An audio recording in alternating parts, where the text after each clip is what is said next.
Imagine a peaceful morning walk to school, turning into a nightmare when a rogue HOA patrol snatches a teenager off the street, claiming authority they don't have. This is the story of how one father's relentless courage and a community's awakening dismantled a corrupt empire hiding behind suburban perfection. The thumping beat of her playlist was a familiar comfort as 15-year-old Sarah Walker walked to Northwood High. But it was violently interrupted by the predatory hum of an engine. A gleaming white SUV, devoid of any official markings, materialized beside her, its tires kissing the curb with an unnerving precision that felt out of place on the sun-drenched, usually tranquil streets of Willow Creek Estates. Before she could fully process the shift, two men in dark, tactical-style uniforms, cheap imitations of real law enforcement, stepped out, their presence instantly shattering the neighborhood's carefully curated illusion of peace. Sarah's heart hammered against her ribs. She yanked out an earbud. The manufactured cheerfulness of Willow Creek, with its HOA-mandated perfection, suddenly feeling like a sinister backdrop. This was its control, she thought bitterly, escalating from passive-aggressive newsletters about lawn length to outright menace. The patches on their chests, WCCP, Willow Creek Community Patrol, looked like something from a low-budget movie. The taller one, Captain Rex Thorne, puffed out his chest. "Well, well, Bishop," he drawled, his voice slick with unearned authority. "Look what we have here.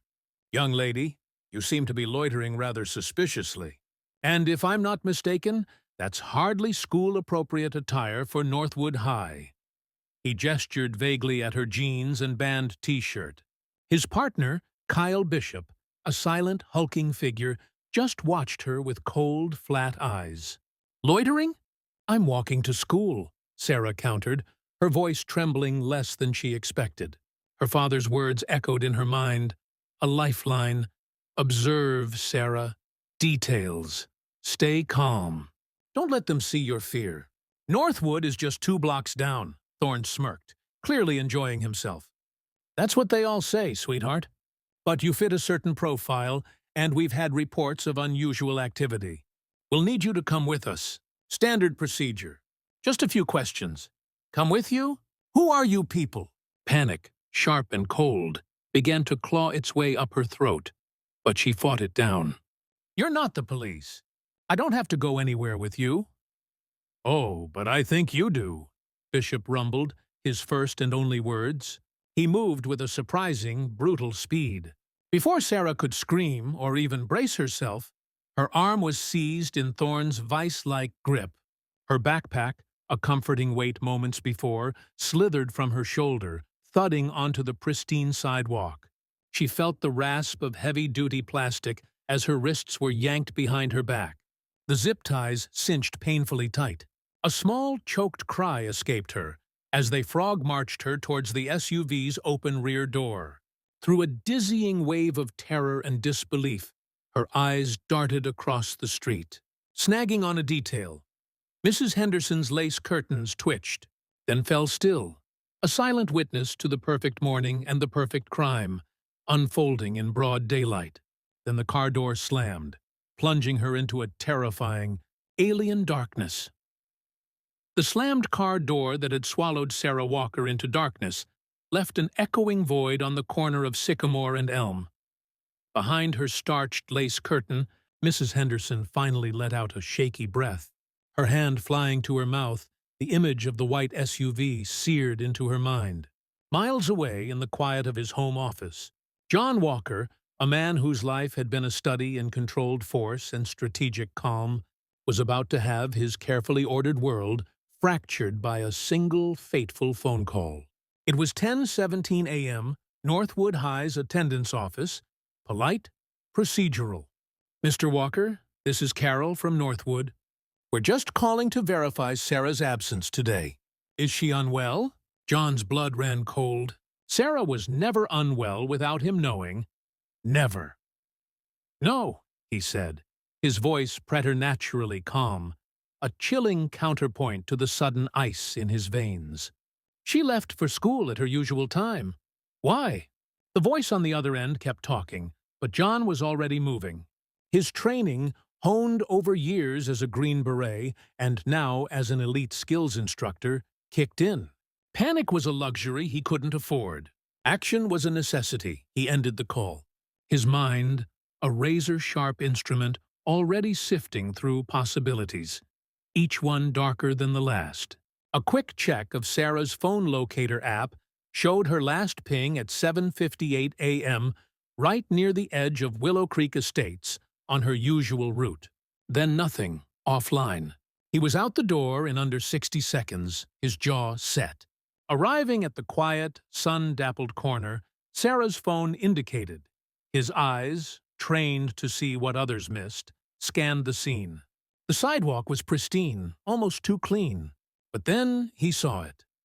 Sarah's navy blue backpack, lying forlornly near the curb, its contents slightly spilled, as if dropped in a struggle.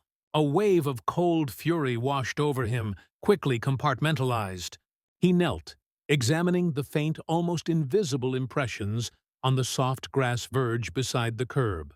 Wide tire tracks, heavier than a standard sedan. They'd parked right here. Two WCHA maintenance workers trimming hedges a little way down the street glanced nervously as John approached them. They were regular staff, not Thorne's patrol. "Morning," John said, his voice even, almost gentle, yet with an undercurrent that made both men stop their work. "I'm looking for my daughter.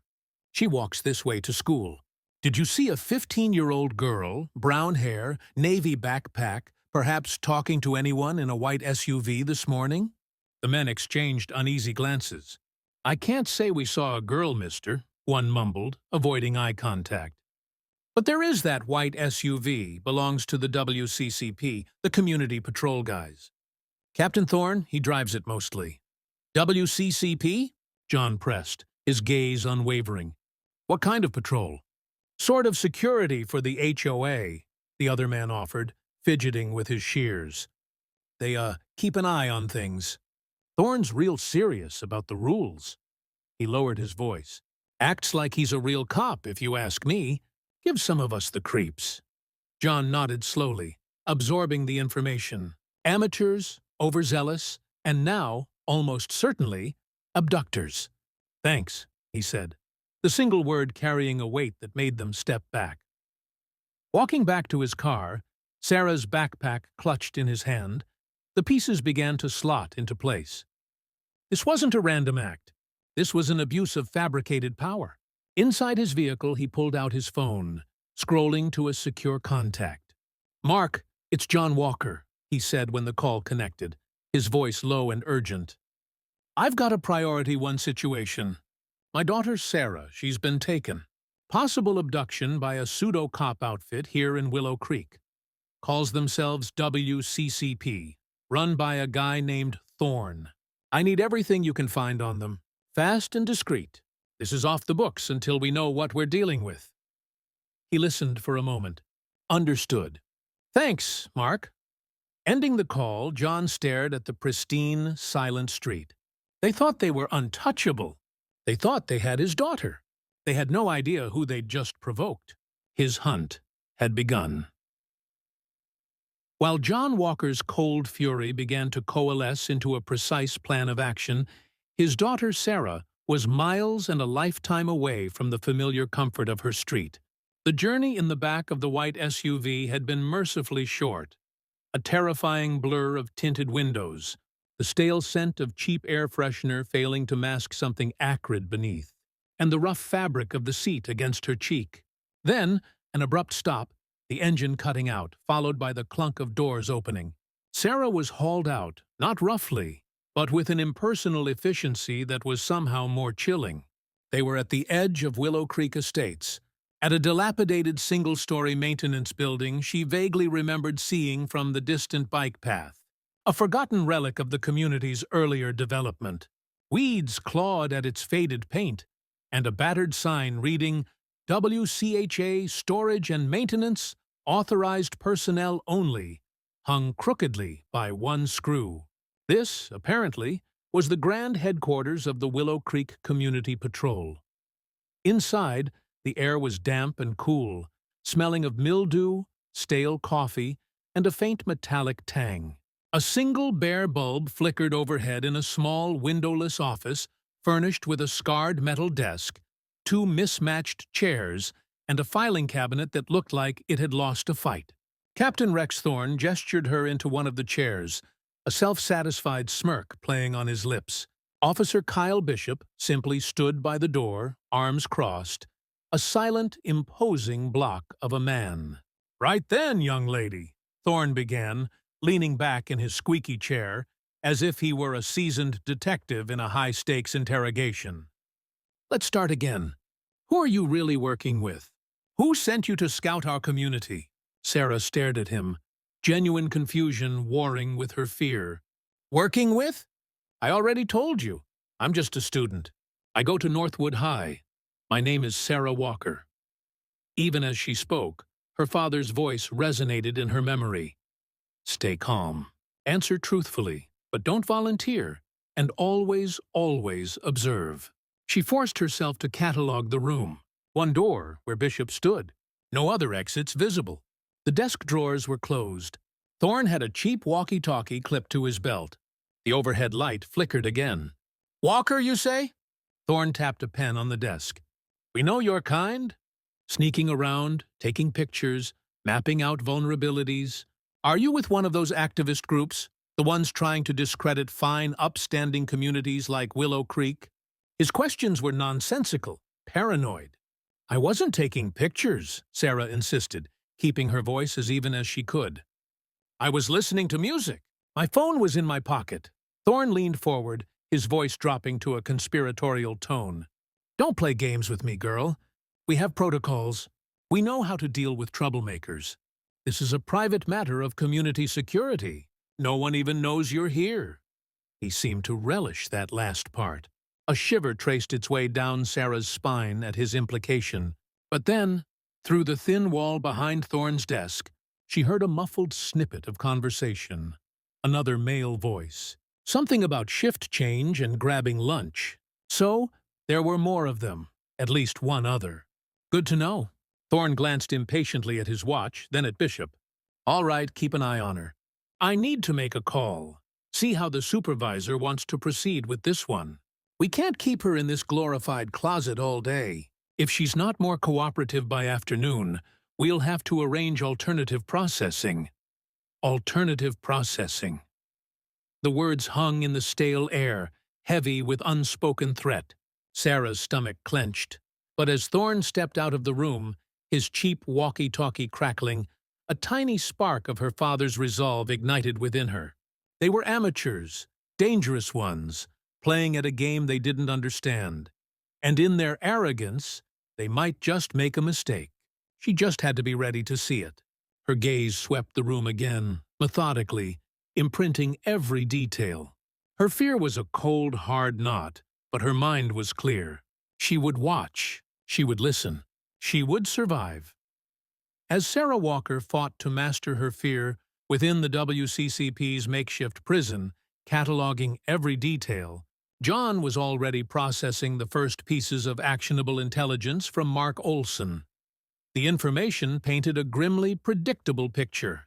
The white SUV was indeed registered to the Willow Creek Homeowners Association, a clear overstep of their remit. Captain Rex Thorne, the self-styled leader of the community patrol, was a former mall security guard, dismissed for overzealous enforcement and a string of minor harassment complaints. The WCCP itself had no official standing, no legal authority whatsoever. They were, as John had suspected, a gang of vigilantes with HOA funding and a dangerous god complex, led by a man playing out a power fantasy. This confirmation, however grim, solidified John's focus. Knowing what he was dealing with was one thing, knowing where was the next crucial step. The maintenance building Sarah had been taken to was isolated, a forgotten corner of Willow Creek's sprawling property. The perfect den for Thorne's pseudo-cops. That night, under the cloak of a moonless sky, John Walker became the shadow he was trained to be. Dressed in dark, non-reflective clothing, he moved with a silence and economy of motion that was second nature. The perimeter of the maintenance building and its small surrounding yard was his first objective. He observed from a distance initially, noting the single flickering sodium lamp that cast long, dancing shadows, leaving significant areas of darkness. There were no sophisticated security cameras, no motion detectors, just the cheap, imposing authority of the building itself and whoever was inside. He spent over an hour in the cold, damp air, mapping the area in his mind. Two figures, likely WCCP members, were visible through a grimy window in what appeared to be a break room. Their occasional bursts of laughter and the glow of a television screen suggested a lax, unprofessional watch. He noted their sloppy, infrequent patrols around the building. One man every 30 minutes or so, taking the same predictable route, his flashlight beam cutting lazy arcs. Child's play. John circled wider, identifying potential blind spots, approach routes, and, crucially, escape paths. A section of chain-link fence at the rear of the property was loose at the bottom. An overgrown cluster of bushes offered deep cover uncomfortably close to a side door that looked less sturdy than the front. He noted a window on the far side, partially obscured by a leaning stack of old pallets, its latch possibly compromised. It was during his close approach to that window that his heart nearly stopped. He was crouched low, examining the frame, when the side door creaked open, not 20 feet away. One of Thorne's men stepped out, stretching and yawning, then fumbled for a cigarette. John froze, melting into the deeper shadow of a large, untrimmed hedge. Every muscle tensed, his breathing controlled to an almost imperceptible level. The man lit his cigarette, the flare of the match briefly illuminating his bored face. He took a few puffs, oblivious, then grunted and went back inside, the door clicking shut. John let out a slow, silent breath. Too close, but it confirmed their carelessness. Back in the temporary anonymity of his car before dawn, John reviewed his mental notes. The WCCP were amateurs, but amateurs with his daughter. Mark Olson could eventually secure warrants, assemble a tactical team, but eventually was a word that clawed at John's gut. He didn't know what alternative processing Thorne had threatened Sarah with, but every instinct screamed that time was a luxury Sarah didn't have. These men were unpredictable, operating outside any rules. He couldn't risk bureaucratic delays. He couldn't risk a botched, heavy-handed official raid that might spook them into doing something desperate. The decision, when it came, was cold and clear. Born of a father's love and a warrior's pragmatism, he would get Sarah out himself tonight. It wouldn't be an assault. It would be an extraction, precise and silent. He drove home as the first hint of gray lightened the eastern sky, not to rest, but to make his own quiet preparations. He selected a few specific tools from a locked case in his workshop, items chosen not for destruction, but for stealth and efficiency. A slim pry bar, a compact multi-tool, a small, high-powered flashlight with a red filter, dark gloves. His face was a mask of grim determination. The time for gathering intelligence was over. Dawn was breaking. It was time to bring his daughter home. The first gray tendrils of dawn were just beginning to paint the eastern sky when John Walker, moving like a phantom, approached the western perimeter of the WCHA maintenance compound. The brief period of near-total darkness before sunrise, when alertness was often at its lowest, was his chosen window. His preparations had been swift, minimal, precise. Every tool had a purpose. Every step was calculated. His daughter Sarah was in that building, held by arrogant fools playing a dangerous game.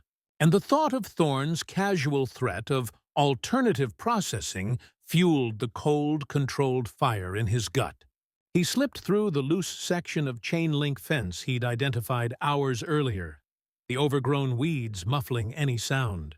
The air was still, broken only by the distant chirp of early birds and the low, intermittent hum from a nearby electrical substation. He moved along the building's shadowed side, his senses hyper-alert. As predicted, the single patrolling WCCP guard, a heavy-set man John didn't recognize from his brief earlier encounter with Thorne and Bishop, was making his rounds with bored indifference, his flashlight beam a lazy metronome.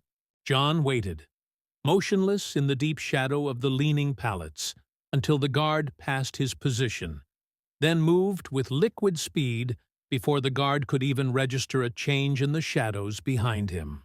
John was on him, one hand clamped over the man's mouth, stifling any cry. An arm snaked around his throat in a perfectly applied chokehold. There was a brief, desperate struggle, quickly subdued. John lowered the unconscious man gently to the ground, efficiently securing his hands and feet with heavy-duty cable ties he'd brought, and relieved him of his cheap walkie-talkie. One down, the side door, as he'd suspected, was poorly secured. A minute's focused work with a slim pry bar, shielded by his body, and the lock clicked open with a barely audible snick. He eased the door open an inch, listening. Faint sounds of a television, a low murmur of voices. The break room he'd observed. He bypassed it, his objective clear. Sarah had been in what Thorne called his office. He moved through a short, dimly lit corridor, his rubber-soled boots making no sound on the grimy linoleum. He paused at a door marked "Office Authorized Personnel Only," the lettering peeling. He could hear a low, intermittent snoring from within. Kyle Bishop, most likely, if Thorne had left him on guard duty. John tested the knob. Unlocked. Thorne's arrogance was proving to be his undoing. Easing the door open, John confirmed his assessment. Bishop was slumped in the desk chair, head lolled back, mouth open in a sonorous snore. The television in the corner flickered with an early-morning infomercial. A half-eaten sandwich sat on the desk beside him. John moved with the same swift precision as before. Bishop never even woke up. He was incapacitated and secured before his next snore could fully form. 2 down. And then he saw her. Sarah was in the far corner, curled on the floor, awake, her eyes wide in the dim light filtering from the corridor. Relief, fierce and overwhelming, washed through John, but he kept it locked down. He put a finger to his lips, then moved to her side. "Dad," she mouthed, tears welling. He quickly and expertly cut the zip ties on her wrists, his touch gentle. "Are you hurt?" he whispered, his voice barely a breath. She shook her head, rubbing her raw wrists. "No, just scared, Thorne. He was in here earlier. He went to a back room through there." She gestured to another door at the rear of the office. "He said something about processing me this afternoon." John's jaw tightened. "Not anymore." He helped her to her feet. "Stay behind me, no matter what." The door to the back room was slightly ajar. John could hear Thorne's voice, low and irritated, apparently on a phone call. "Don't care what the HOA guidelines say. This girl is a troublemaker." "Yeah, by noon. We'll have her officially transferred." "No paper trail on our end." John pushed the door open fully. Rex Thorne, leaning against another metal desk, phone pressed to his ear, looked up, his eyes widening in disbelief, then confusion, then dawning fear as he saw John, a figure of silent, lethal intent, filling the doorway. Sarah was a pale shadow behind him. "Who the hell are you?" Thorne stammered, dropping the phone. He fumbled for the walkie-talkie on his belt. "Doesn't matter who I am," John said, his voice a low growl. He crossed the small room in 2 strides, his hand shooting out, deflecting Thorne's arm as he reached for the radio, then twisting it with practiced ease. Thorne cried out, a yelp of pain and shock, as the radio clattered to the floor. "You took my daughter," John stated, his eyes like chips of ice. "That was a very big mistake." Thorne, his face ashen, found a sliver of his old bluster. "This is an official WCCP facility. You're trespassing. I'll have you arrested." John almost smiled. He picked up a pair of zip ties from Thorne's desk, identical to the ones that had bound Sarah. "I don't think so." Within seconds, Captain Rex Thorne, the self-proclaimed authority of Willow Creek, was securely bound, his bravado completely gone. Replaced by a whimpering terror, John looked at him with cold contempt. "It's over, Thorne." He turned to Sarah, his expression softening instantly. "Let's go home." He led her out the way he'd come, past the unconscious, bound forms of Thorne's officers, and into the cool, clean air of the approaching dawn. As they slipped through the gap in the fence and into the gray anonymity of the waking town, Sarah leaned against him, a shuddering sigh of relief escaping her. John held her close for a moment, the father eclipsing the soldier. "You're safe now, Sarah Bear," he whispered. "You're safe." But as he scanned the quiet streets, his mind was already shifting. This part was done. The next was just beginning. The rising sun cast long shadows as John Walker drove away from the dilapidated maintenance building, Sarah beside him, wrapped in a blanket he kept in the car. She was quiet, leaning against his arm, the adrenaline from her ordeal slowly ebbing away, leaving a profound exhaustion in its wake. For John, however, the adrenaline was still a controlled burn. His daughter was safe, but the individuals responsible for her terror were still, in a larger sense, at liberty, their corrupt little empire still standing. That was about to change. His first stop was a prearranged, discreet location where Mark Olson had arranged for a trusted female colleague, a victim support specialist, to meet them. Sarah needed to feel secure, to recount her experience in a calm environment, and John needed to ensure his next steps wouldn't be compromised by his immediate presence at a crime scene he'd technically just created. As Sarah, pale but composed, began to give a statement, John stepped away to make his own call to Olson. "Mark, it's John Walker." His voice was low, devoid of any triumph, only grim purpose. "Sarah's out. She's safe. The WCCP facility, that old maintenance shed on the east perimeter of Willow Creek, has 3 officers currently incapacitated and secured inside, Thorne, Bishop, and 1 other. They need to be picked up before anyone stumbles upon them or they manage to get loose. Sarah's testimony will confirm unlawful detention. Among other things, Thorne was on the phone when I found him, talking about transferring her by noon. No paper trail. You need to move fast." He then gave Olson a concise, detailed summary of the layout, the lack of real security, and the individuals involved. Mark Olson didn't waste time. Within the hour, a convoy of official, unmarked law enforcement vehicles, a mix of FBI and state police tactical units, descended upon the WCCP's ramshackle headquarters. There was no dramatic shootout, no prolonged siege. It was a swift, professional takedown. Officers armed with federal warrants breached the building, finding the 3 WCCP members exactly as John had described, bound and seething, their pathetic charade of authority utterly dismantled. As detectives and forensic teams began their meticulous work, the true nature of Thorne's operation started to bleed out from the dingy office. They found a stack of crudely printed citation forms detailing ludicrous offenses, suspicious footpath deviation, failure to comply with community walking protocol, unauthorized photography of HOA property. Most were targeting teenagers or unfamiliar visitors. A locked filing cabinet, easily opened, revealed files on several Willow Creek residents, containing handwritten notes of surveillance and petty infractions. In Thorne's desk, they discovered a binder labeled WCCP Operational Protocols, a document filled with self-important jargon and illegally assumed powers, shockingly authorized by what appeared to be minutes from a Willow Creek HOA board meeting. Financial records on a cheap laptop linked payments from WCHA funds, disguised as community safety enhancements, directly to a shell corporation named Aegis Community Solutions, a company Olson's initial check had flagged as having ties to Rex Thorne himself. They even found a box of the fake WCCP patches and a few cheap imitation security badges, one ostentatiously labeled Chief Thorne.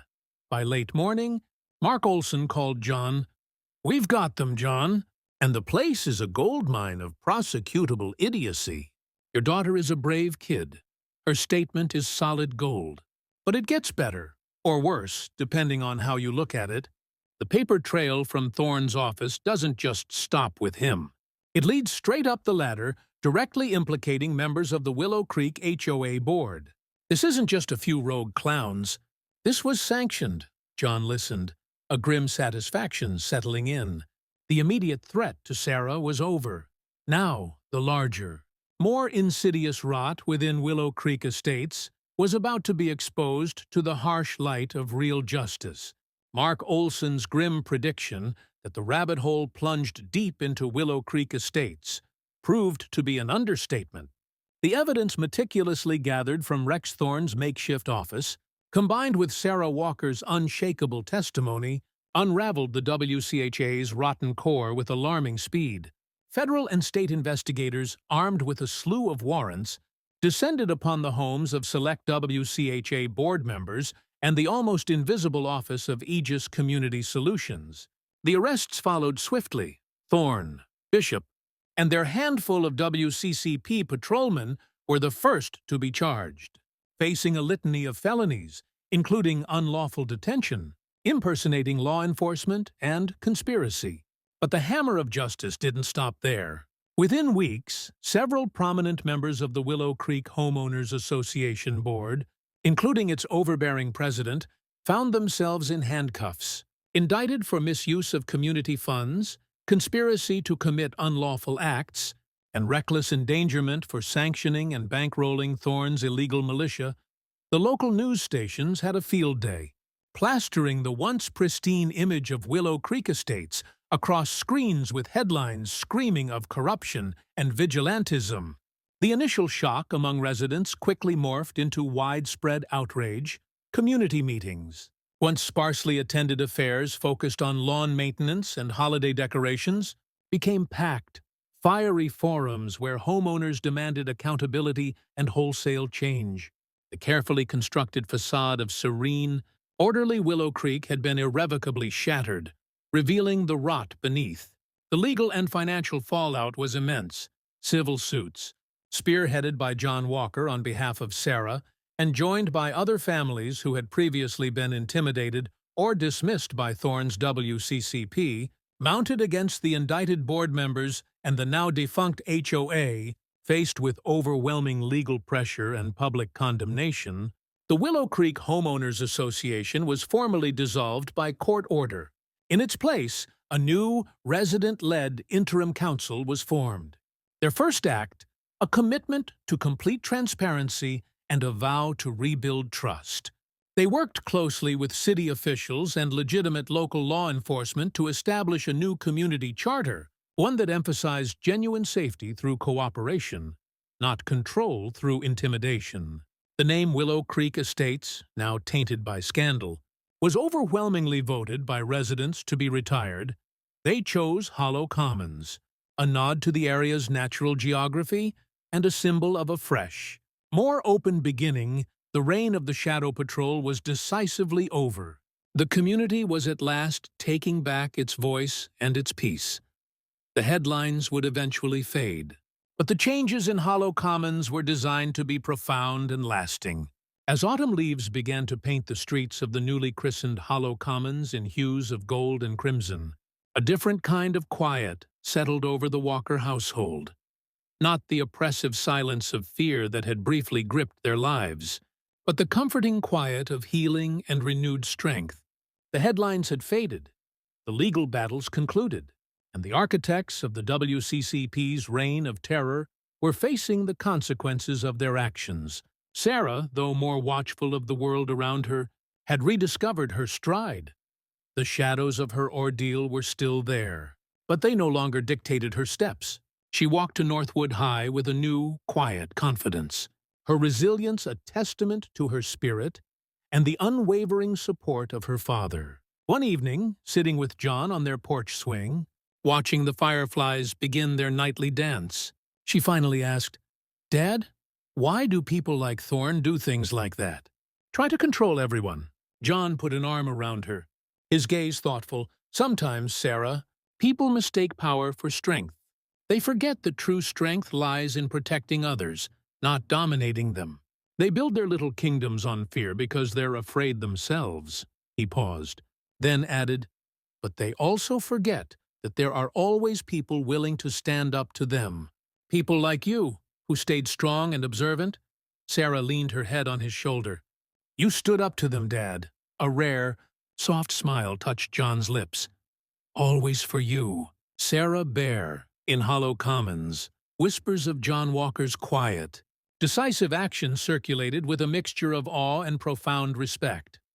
No one spoke of it loudly, but the legend of the unassuming father who had single-handedly dismantled a corrupt local power structure to save his daughter became a silent, indelible part of the community's reformed identity. He sought no accolades, content in the knowledge that his daughter was safe and that a measure of real justice had been restored. The system that had allowed such an abuse of power had been broken, and in its place, something better, more accountable, was beginning to grow. For John Walker, that was victory enough. The echoes of that terrible Tuesday morning would linger, but so too would the enduring lesson that courage, family, and an unwavering commitment to what's right could indeed topple any fake empire. Hey, drop a comment below on HOA Tragedies. Tell me where you're watching from and if you've ever faced a bully hiding behind a badge.